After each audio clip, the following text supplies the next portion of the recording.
Você ouve agora o Evangelho do Dia, com o Padre Reginaldo.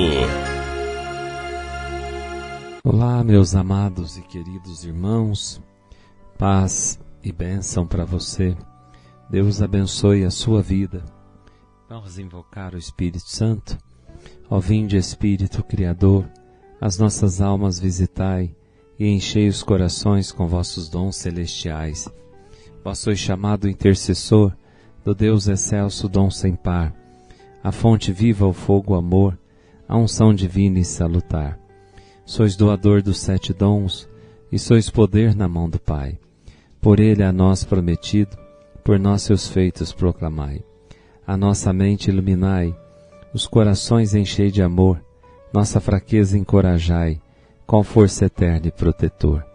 Nosso inimigo repeli, concedei-nos vossa paz.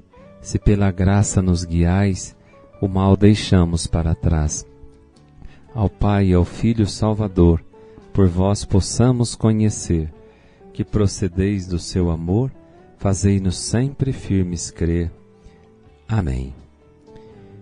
Meus amados e queridos irmãos, irmãs, vamos ouvir o Evangelho que está em Marcos 9, de 38 a 40. João disse a Jesus: Mestre, vimos um homem expulsar demônios em teu nome, mas nós o proibimos porque ele não nos segue. Jesus disse: Não o proibais, pois ninguém faz milagres em meu nome para depois falar mal de mim. Quem não é contra nós está a nosso favor. Palavra da salvação. Glória a vós, Senhor. Meus amados e queridos irmãos, hoje celebramos a memória de uma santa tão popular e que muitas pessoas, muitos de nós se identificam com ela. É Santa Rita de Cássia, que nasceu na Umbria, região da Itália Central, no século XV. Foi casada com um homem violento, suportou pacientemente seu caráter e conseguiu, com a graça de Deus, reconciliá-lo com Deus. E depois do assassinato do marido e da morte dos filhos, ingressou como religiosa no mosteiro da Ordem de Santo Agostinho, em Cássia, dando a todos um sublime exemplo de paciência, penitência, e morreu em 22 de maio de 1457. Então, que peçamos a Deus aquela sabedoria da cruz e aquela fortaleza de ânimo da qual foi enriquecida Santa Rita de Cássia, para que nós tenhamos também essa fortaleza de ânimo e esta paciência de Santa Rita, não é? Com esta sabedoria da graça para interpretar os sinais de Deus. E no Evangelho, ele hoje nos desafia, e também toda a comunidade, a não monopolizar Jesus, ou seja, enquadrá-lo como sendo propriedade exclusiva de um grupo. O apóstolo João, porta-voz do grupo, queixa-se pelo fato de ter encontrado alguém a expulsar demônios em nome de Jesus sem pertencer ao grupo dos discípulos. Os discípulos o proíbem e Jesus exorta-os: não o proibais, pois ninguém faz milagres em meu nome para depois falar mal de mim. Quem não é contra nós está a nosso favor. Quem não está contra nós está a nosso favor. Aí perceber quem está a nosso favor. Quem que está remando também da mesma direção nossa, quem está caminhando na mesma direção, falando a mesma língua, professando esta mesma fé. Nós devemos dar as mãos e agradecer a Deus.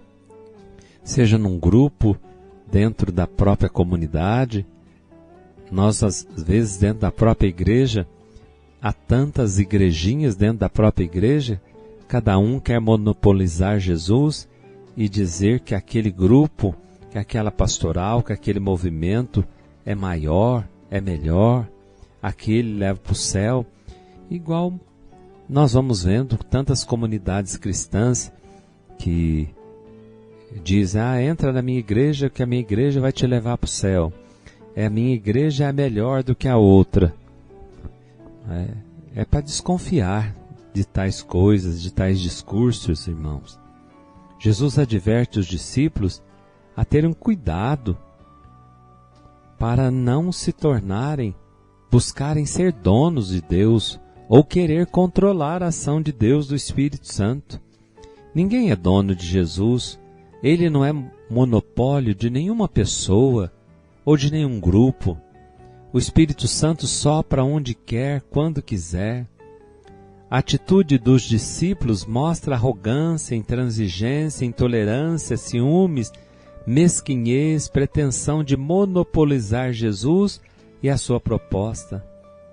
É a presunção de serem os donos exclusivos da verdade, do bem e da verdade. Perigoso isto.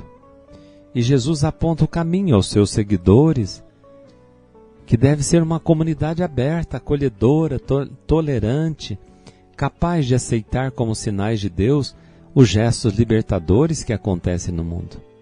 Então, na perspectiva de Jesus, quem luta pela justiça e faz obras em favor do ser humano, esse está do seu lado e vive na dinâmica do reino. Ser capaz, irmãos, de perceber os sinais do reino nas pessoas, nos grupos, e mesmo que não esteja formalmente dentro da estrutura eclesial. Então a comunidade de Jesus não pode ser uma comunidade fechada, exclusivista, monopolizadora, que sente ciúmes quando alguém de fora o faz bem. A comunidade de Jesus deve ser uma comunidade que põe acima dos seus interesses o bem comum. Nos dias atuais, é preciso estar aberto ao Espírito Santo para saber discernir os sinais da ação de Deus atuando na história, no mundo. Caso contrário, podemos cair na tentação de não admitir que outros, até mesmo aqueles que não são católicos como nós, façam o bem. A Igreja, no Concílio Vaticano II, assumiu aquele ensinamento de Cristo, incitando todos nós, incitando-nos a alegrar-nos com todo o bem feito no mundo, ainda que aquele bem não seja feito por nós. Não possuímos o monopólio do bem, e não é fácil admitir que pessoas que não estão de acordo conosco possam fazer o bem. Mas Deus quer que o reconheçamos e nos alegremos com isso. Uma boa ação leva a outra boa ação. Por isso não critiquemos, ainda que não estejamos de acordo com quem a faz. Não sejamos presunçosos, pois a presunção, toda a presunção, ela tem como irmã o orgulho. Que o Senhor nos dê um coração humilde para perceber sua presença nos irmãos e nas irmãs e nos libertar de todo orgulho e de toda a presunção. O Senhor esteja convosco, Ele está no meio de nós, por intercessão de Santa Rita. Abençoe-vos o Deus Todo-Poderoso, Pai, Filho e Espírito Santo. Amém. Santa Rita, rogai por nós. Você ouviu o Evangelho do Dia, com o Padre Reginaldo.